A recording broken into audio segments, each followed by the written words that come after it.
ഒന്ന് നിർത്തി പോണം മിസ്റ്റർ. ഒരു വേൾഡ് കപ്പ് കിട്ടി, അതിൻ്റെ പൊലിവും പറഞ്ഞുകൊണ്ട് നടക്കുകയാണ് ഇപ്പോഴും. വലിയ കീപ്പറാണ്, പക്ഷേ നിരന്തരമായിട്ട് പിഴവുകൾ വിരത്തുന്നു. സ്വന്തം പിഴവിൽ ടീം തോൽക്കുന്നു. എന്തെങ്കിലുമൊക്കെ പൈസ കിട്ടിയാൽ, വലിയ ഒരു തുക ഒക്കെ കിട്ടിയാൽ ഇദ്ദേഹത്തെ വിട്ടിങ്ങാണ്ട് ഒഴിവാക്കണം എന്നൊക്കെ പറയുകയാണ് ആര്, എമിലിയാനോ മാർട്ടിനസിനെ കുറിച്ചിട്ട്. അദ്ദേഹത്തിൻ്റെ ക്ലബ്ബ് ആസ്റ്റൺ വില്ലയുടെ ഫാൻസാണ് ഇതെല്ലാം പറയുന്നത്. കഴിഞ്ഞ മത്സരത്തിൽ മാഞ്ചസ്റ്റർ സിറ്റിയുമായിട്ടുള്ള 1-2 ഗെയിമിൽ അവർ തോറ്റു. ആ ഒരു മത്സരത്തിൽ നമ്മൾ എമി മാർട്ടിനസിൻ്റെ ഒരു മിസ്റ്റേക്ക്, ഒരു കയ്യിലൊതുക്കാവുന്ന ഒരു ബോൾ അദ്ദേഹം മിസ്സാക്കിയിട്ട് അത് വലയിലേക്ക് പോകുന്ന ഒരു സന്ദർഭം നമ്മൾ കണ്ടു.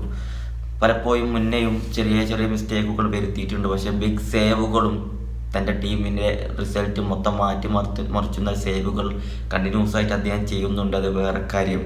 അതുകൊണ്ടൊക്കെ തന്നെയാണ് ചാമ്പ്യൻസ് ലീഗ് അവർ ആ ഒരു സ്റ്റേജ് വരെ ടോപ്പ് 8 എത്തിയത്. നമുക്കറിയാം അദ്ദേഹത്തിൻ്റെ കൈ വലിയ ചെറുതല്ല. പക്ഷേ ചെറിയൊരു പേവ് മതിയല്ലോ ആളുകൾ ഒക്കെ മനസ്സ് മാറി തിരിഞ്ഞു കുത്താൻ എന്ന് പറഞ്ഞ മാതിരി. സിറ്റിയുമായിട്ടുള്ള ഈ ഒരു പേവ് പറ്റിയതിന് ശേഷമാണ് കൂടുതൽ ഫാൻസ്, ആസ്റ്റൺ വില്ല ഫാൻസ്, അദ്ദേഹത്തെ വലിയ തുക കിട്ടിയാൽ വിട്ടൊഴിവാക്കണമെന്നൊക്കെ സംസാരിച്ചത്. ഏതായാലും ആസ്റ്റൺ വില്ല ക്ലബിനെ അദ്ദേഹം ഇപ്പോൾ ഒറ്റക്ക് നയിച്ചുകൊണ്ട് മുന്നോട്ട് കൊണ്ടുപോയിരിക്കുന്ന ഒരു സമയമൊക്കെയാണ് ഇപ്പോൾ. കാരണം ചാമ്പ്യൻസ് ലീഗിലെ പെർഫോമൻസ് തന്നെയാണ് എടുത്തു പറയേണ്ടത്.